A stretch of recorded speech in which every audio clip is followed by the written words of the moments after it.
We're here to urge the House Republican leadership to put forward a bonding bill so we can proceed to deal with that very important part of the overall legislative session.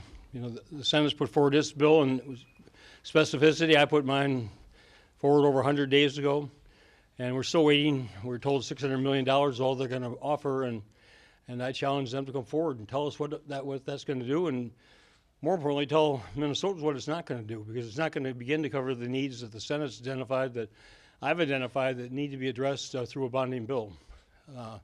So I urge the Speaker to come forward with a bill. If they believe $600 million is the right amount, they should have the willingness to put that forward and say what it is and say what it isn't, and let us proceed from there. Well, the bonding bill is the last major leg of the session that the Senate needs to get into conference. We've got our budget bill, and of course the tax and transportation bills are in conference, so the bonding bill is really the last big piece to get into conference committee. That bill expects to come out of the Finance Committee this afternoon. I expect we're going to have it on the floor on Thursday and pass it, and I have urged the Speaker on a number of occasions that if we're going to have a good, transparent process, we have to have a conference committee. And the only way to create that is for them to pass a vehicle with some of their provisions in it so we can get them lined up on a side-by-side against the Senate provisions. So I've asked multiple times. I asked Monday this week, again publicly, and really want him to reach out to Paul and the Democratic caucus for however many votes that he needs and get that bill negotiated so that it can pass the House so that we can get it to conference, because time is of the essence here. And I would like to be able to adjourn early. I've offered that to the Speaker. The Republican convention is the last weekend in May, and I think I've offered to him that if we could find a way to get done so that his members could attend the convention up in Duluth, I think that would be the honorable thing to do. I'm not sure why they scheduled their convention for the last weekend of session.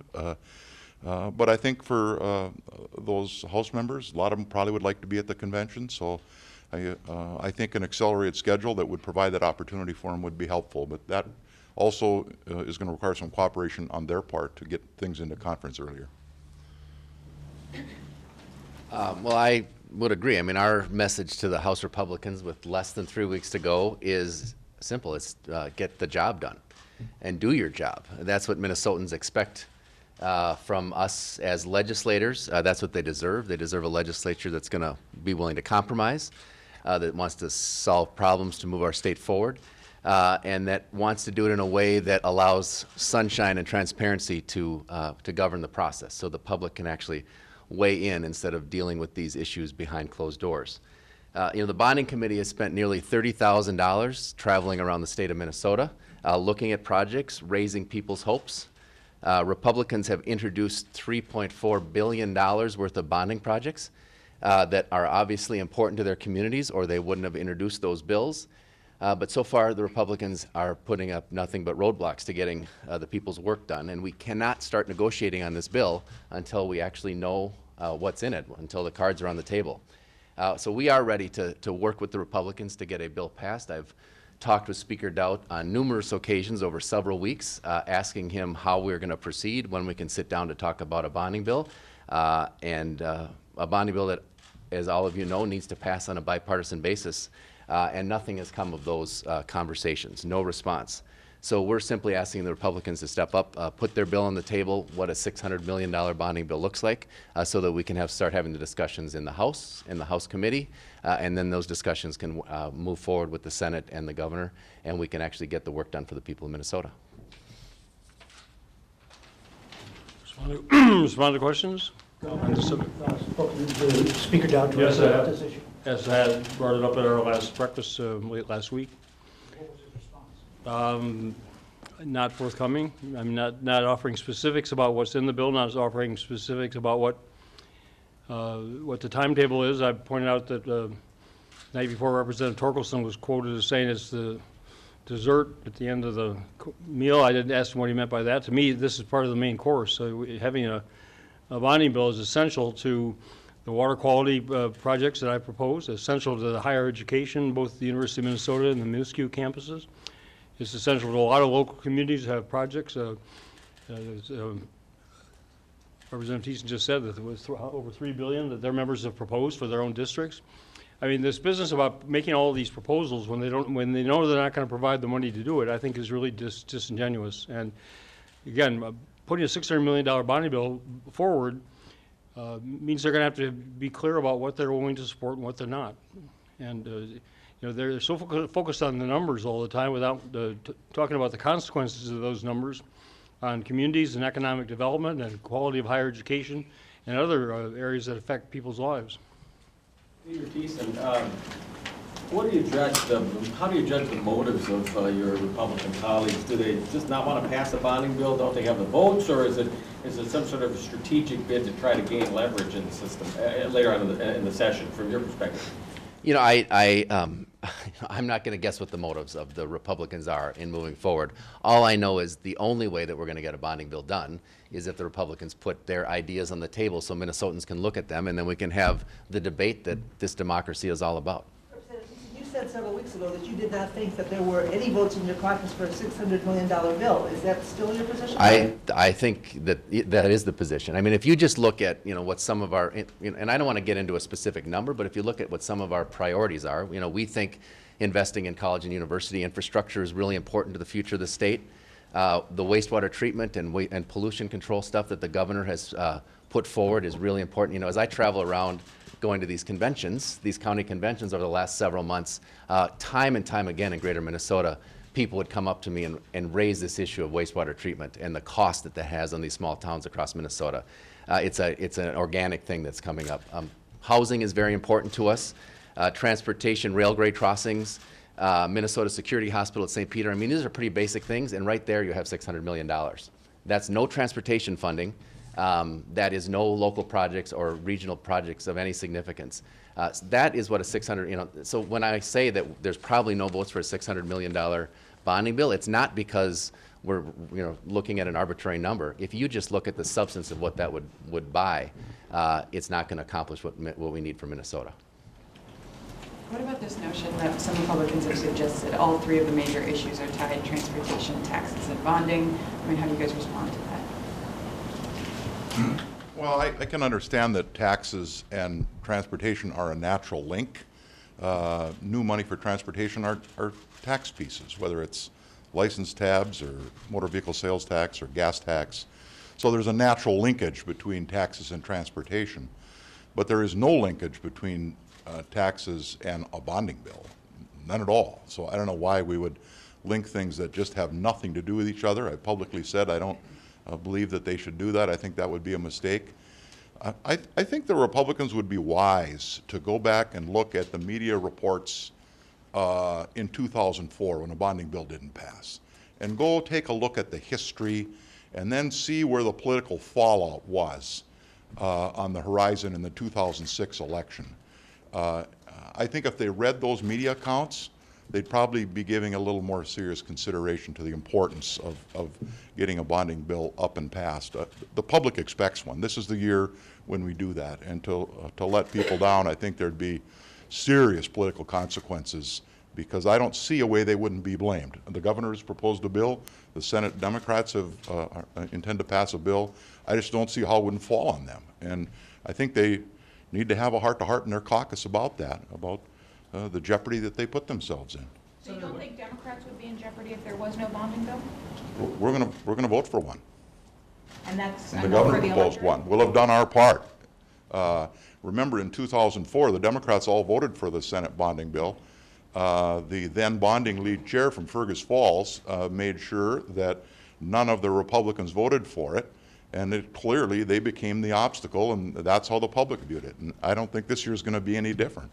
I think they're afraid for people to see how little $600 million will do to meet the needs that are out there expressed by all the requests that we've received. For the University of Minnesota and for the MNSCU campuses, not to make capital investments to allow them just to do basic upkeep and repairs, much less to improve their facilities so that they can attract and retain the best students for the future of our state.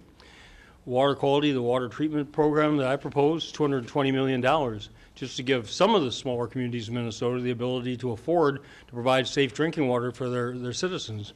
Items like Lewis and Clark, which benefits that southwestern corner of the state, the pipeline there that's essential for economic expansion in businesses located there that want to grow and can't because of the lack of water.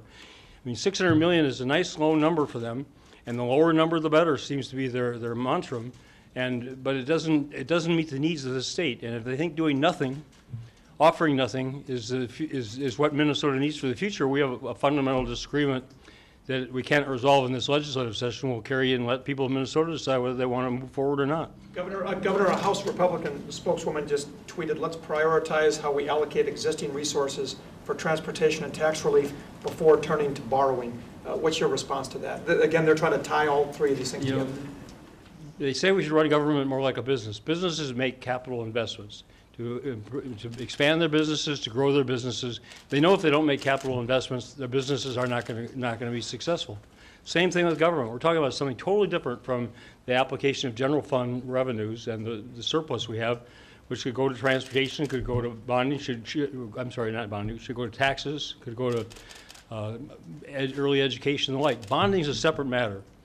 We rank 25th among the states in bonded indebtedness per capita. We're right in the middle. We have a responsible state fiscal policy, and for them, borrowing is a word they use to try to evade behind what we really need for Minnesota. And it's time for them to come forward and say, okay, this is all we think we want to do, $600 million, and therefore this is what it'll be. And I agree with Senator Bakk. That's totally separate from the issues regarding the general fund. And we can just say to that, we should be able to walk and chew gum in the legislature. We're not even asking them to necessarily pass the bill right now. We want them at least to put a bill on the table so we can start the discussion.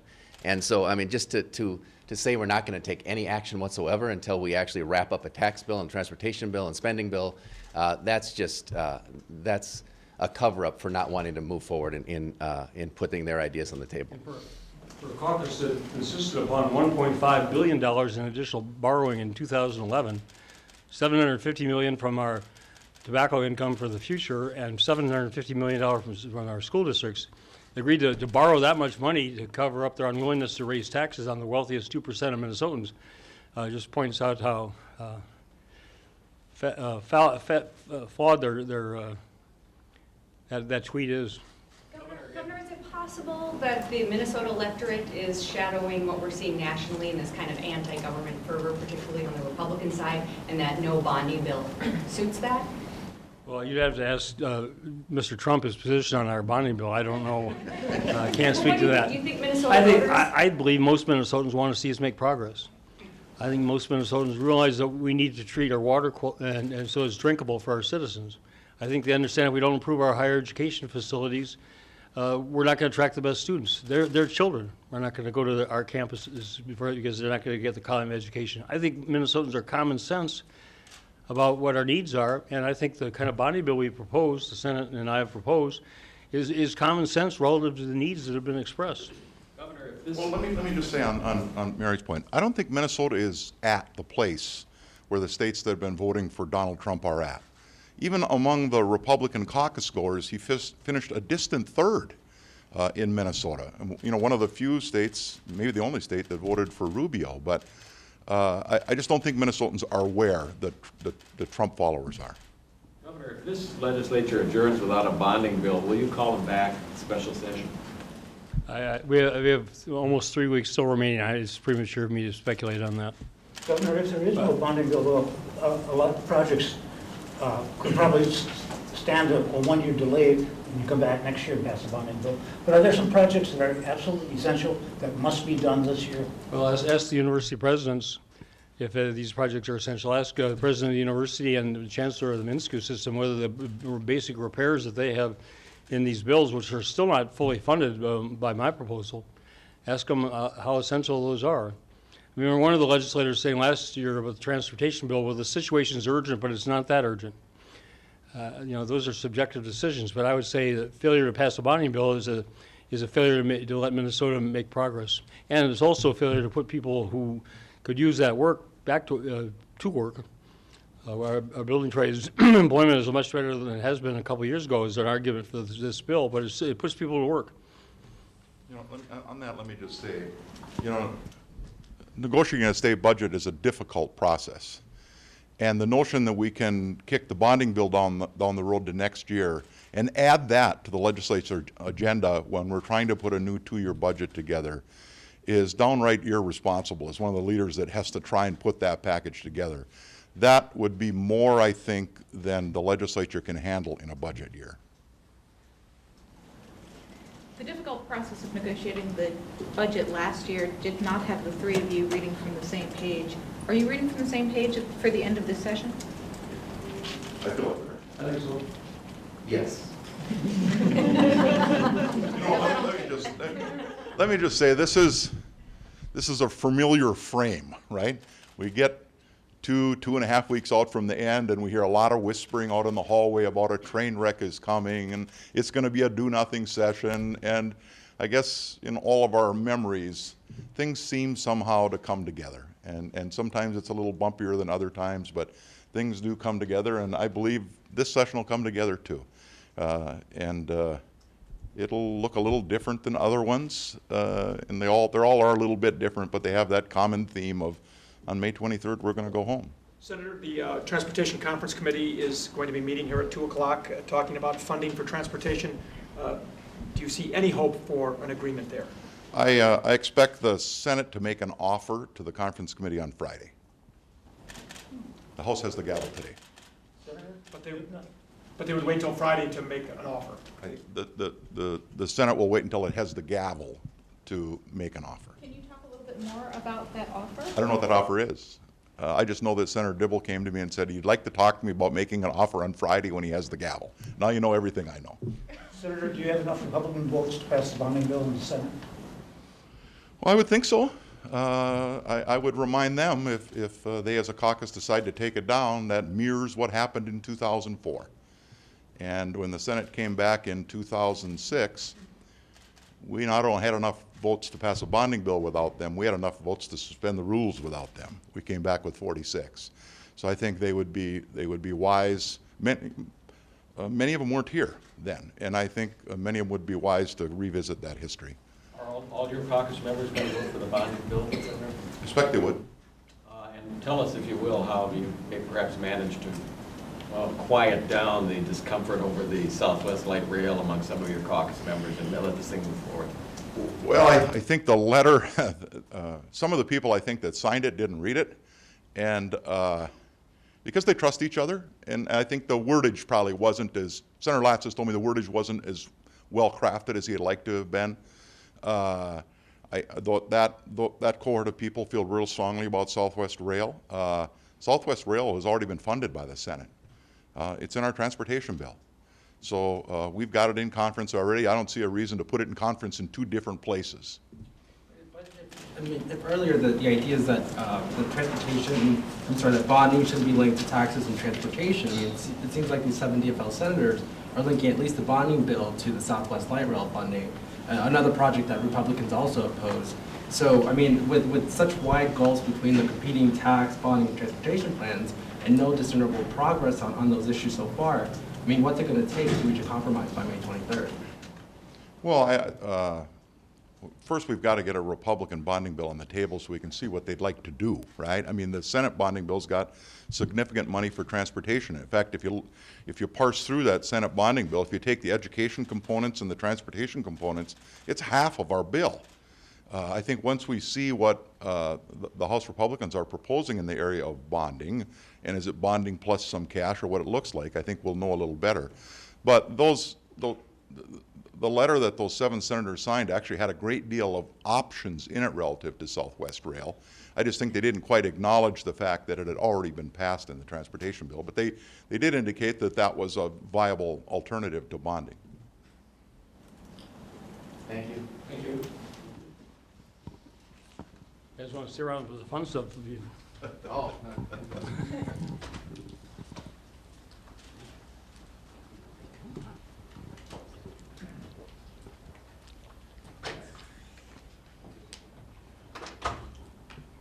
Okay, what else? Governor, at what point do you and Senator Bakk meet with Speaker Dow to start trying to find an end to this? I'm available to meet with anybody at any time. I think this week I've seen that they were going to be putting their their sides of the bills together. That's why it'd be very helpful if the House would put it forward as bonding, so we know where we stand. Then we can talk about how we can bridge the gaps. Do you envision a different process than we saw last year with those long sessions in the residence that reporters couldn't watch? Yes. What different process do you have in mind? Well, I don't think we need to spend that much time trying to resolve differences because, you know, none of these bills are must-haves in order to continue to operate state government. There's some must-haves to operate state government better and provide, like broadband, what people in Minnesota need. The one area I've outlined for a couple weeks now to both House and Senate leaders is we need the money to operate St. Peter and Anoka and the related facilities at even the present level. So if they won't provide that money we've outlined, and we're discussing with them the consequences of that, of not being able to provide even the level of services now and accommodate the number of patients that we now have, for example, at Anoka, and the consequences for the 48-hour law. So that's the one where I'd say, you know, we really have to have additional money, and I will press if they're not able to do that through the omnibus bill, that they put that in a clean, separate bill without any of the provisions that are also disqualifiers. Governor, is a bonding bill a must-have for this session? Well, I mean, Minnesota needs a bonding bill. It's not nothing I have to have. It's what Minnesota needs. The university in Minsk certainly definitely and almost desperately need it for basic upkeep and repairs, as the chancellor and the president could articulate better than I. But I mean, there's the water quality treatment part of it. I mean, if we want to keep Minnesota at a standstill, then one way to do that is to not pass a bonding bill. As far as Mark Dayton is concerned, as an elected representative of the people of Minnesota, is it a must-have, sir? I think it's a must-have for Minnesota, yes. Governor Dayton, the travel ban in North Carolina likely means that some public colleges in Minnesota won't be traveling there for College World Series, or college baseball players. What is your response to that? Well, I'm going to withhold comment on that because I believe the Minuscu and the Chancellor, the Presidents are reviewing that, what was expressed yesterday, so I'm going to let them have that opportunity. Governor, what are your latest thoughts on Donald Trump as he's now the presumptive GOP nominee, and what impact might it have on Minnesota legislative races? Do you have any concern about him at the top of that ticket? Well, he's at the top of their ticket. I mean, it is what it is. I don't give advice to the Republican Party. They don't offer much advice. They offer a lot of advice to me, but none that I'm really inclined to take. Governor, there's something. Go ahead. Good. It is what it is. How people, you know, he's been. I don't underestimate him. I think he's been underestimated throughout this process by people who've done so to their peril. He's obviously very serious in his intent to become president of the United States, and he has a message that captured over half the electorate in Indiana, the Republican side of the electorate yesterday. You have to respect that political prowess. So, you know, he'll be their candidate. It'll be a fierce contest in November. Governor, a lot of Democrats are licking their chops, thinking he's going to hurt Republicans all the way down the ballot. Do you think that could have an impact on whether the Democrats can take control of the House in Minnesota? I mean, everything that happens at the top of the ticket has an impact farther down, but, you know, Minnesotans are make up their own decisions on who they're going to support for various offices, and I mean, I don't know. Again, we're talking hypotheticals of something that, you know, isn't going to be taking effect 6 months from now. I've always said a year is a millennium in politics, so we're half a millennium away from next November's election. But yeah, you know, you always want somebody at the top of the ticket to be running strongly. But I haven't seen any polling to know whether he runs strongly, particularly in the districts that are in play for the legislature. Governor, what does Democrats' message need to be with Donald Trump likely being the candidate? Not only on the national level, but more on the state level. What does the message need to be? Well, I think the message is becoming very clear at the state level. We want our progress we have made to continue. We want to expand it to those who have not received the benefit of the economic growth that's occurred here. We want government to be an ally with the business sector in creating jobs, and we have been so far. And the evidence compared to other states shows conclusively that Minnesota's done better than most other states in our economic recovery. We want that to continue. Not having a bonding bill is not progress. Not having a transportation bill is not progress. If we fail to do the things that Minnesotans know they need for for their benefit and for our future, then I think they'll hold to account those who have stood in the way. What will you do to hold Republicans to account? How active do you plan to be on the campaign trail? I'm going from August through October, 87 counties in 86 days.